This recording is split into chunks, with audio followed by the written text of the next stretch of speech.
Did I get your attention? Yes, it worked. Welcome to the video, you guys. My name is Dan C. Bearded, and today we're going to cover the 4 ingredients that you should avoid in your beard care products, specifically talking about topically applied products that are meant to stay on your beard. We're not talking about water-based rinse-off products. Specifically, we're going to go over beard oil, balm, butter, wax, anything else that you apply and you leave. Those other ones, that's a much bigger bag to open and unpack. Maybe in the future we'll cover what to avoid with beard wash and beard conditioner, but that's a straight up like chemistry experiment and lesson that we would have to go over in the future. I got you in the future. But today, the 4 that you want to avoid, I want to hit right away, are mineral oils, silicones, water, and soybean oil. I will break down the reasons why you should not have those in the products we talked about. If that sounds good to you guys, if you could, hit a thumbs up on the YouTube video for me right now. And my name is Dan C. Bearded, and we talk about all things beard related on this channel. If you're excited to learn about today's lesson or any other future or prior lessons, please consider subscribing if you have not already, and a double fist pound, whatever you want to call it, to the returning subscribers out there. Thank you guys. Let's jump right into it. Number 1 is mineral oil. Now this one is a sneaky one because I believe a lot of people out there read beard oil labels and they're like, oh yeah, we got all these oils on there. Minerals, those sound great. It's a beard oil. Oil sounds great. Mineral oil must be wonderful. No. Do you know where mineral oil comes from? I'll wait. Not in a good place. It comes from petroleum. When they are turning crude petroleum oil into something that we can use for like our cars or for heating, there is a byproduct that is mineral oil. Yes, that is the thing that many beard oils and beard balms and beard butters are using as an ingredient to put on our skin and on our hair. Absolutely not. Now, it's not the worst thing in the world. If you guys look up blogs or you look up articles that are what beard oil ingredients to avoid, you're going to find things like chlorine. You're going to find things like acid and like these crazy, like, of course we don't want battery acid in our beard oil. That's ridiculous. I'm not including those things. Let's set chlorine aside, thank goodness. And let's go over ones that are common and that are maybe not the easiest to realize, like, maybe I should avoid that. Mineral oil, there's absolutely no place for it. I don't think it adds to our skin. I don't think it adds to our hair. It's just a cheap filler that seems like it could be decent. So avoid that one. Number 2 would be silicones. Now this one has plagued the big box stores with the big names. You recognize their name from deodorant. You recognize their name for other men's products and skin and hair products. And they just pack it in with 3 ingredients that start the list and they end with cone.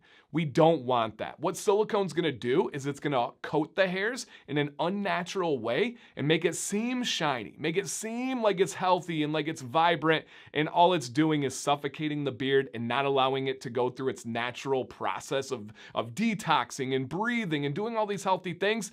Please avoid silicones. It's fake. It doesn't work well, in my opinion. And you can probably ask a lot of ladies in your life. That has also plagued the women's hair care market, where women start with these silicones, and it makes their hair look good, they think. It makes it feel good, they think, and then they realize it's not good for their hair, and it's almost like they're trapped. If they have to stop using it, they feel like they've taken a step backwards, and it's one of those things where they're like, I use it, even though I know I shouldn't. Don't go down that path. We have better options that are out there. Number 3, and this one probably surprises a lot of people, is water. We don't need water in our products. We want to have a damp beard. We want to make sure our hairs are trapped with water and then apply the products on top of the water. Mixing it's just not going to do anything. It's going to evaporate. It's going to take up space that you're paying for with those products. It's not necessarily going to hurt your beard like I think mineral oil and silicones will do. But it's just not needed. It's just not something that is going to benefit, and you're going to pay for it. So stop paying extra money to take up space with that water. Avoid that if possible. And then number 4, the last ingredient that we want to avoid is soybean oil.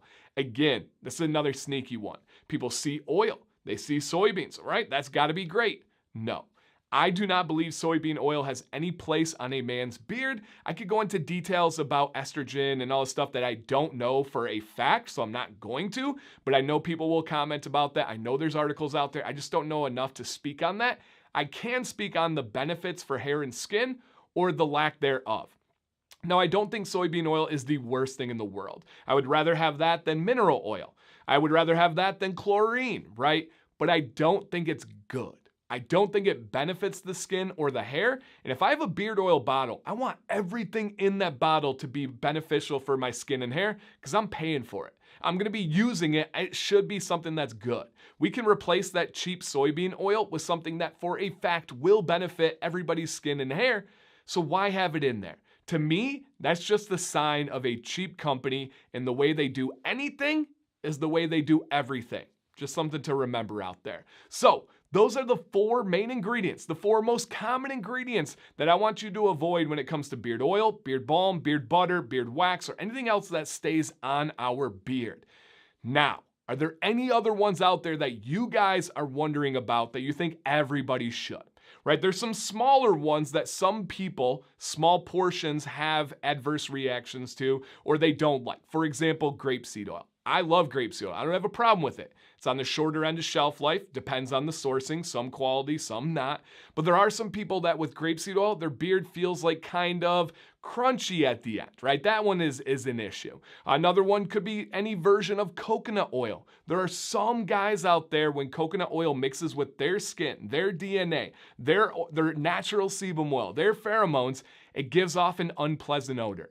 Is that the majority of people? No. But it's definitely something, and I'm working on a video to figure out why, but there are people out there. Another example would be hydrated silica. I don't like that as a beard product ingredient. I think that it leaves the beard crispy. I don't think it's beneficial. However, I've only ever found one beard oil that has it. So I didn't put that on this list as a set item because it's not something that I see all over. I see silicones all over. If you go to your local big box store, you're gonna see it. I see on Amazon tons of beard oils that are filled with water, filled with mineral oil, soybean oils. I just don't see hydrated silica as much. So again, there are some little outliers where I'm like, yeah, I can see that. I respect that. What else? Is there something else where you're like, I saw this one, I'm not exactly sure.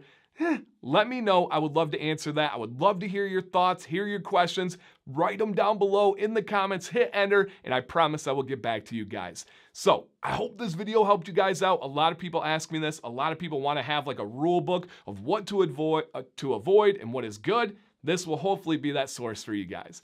Thank you one more time. My name is Dan C. Bearded. Please stay bearded and stay positive.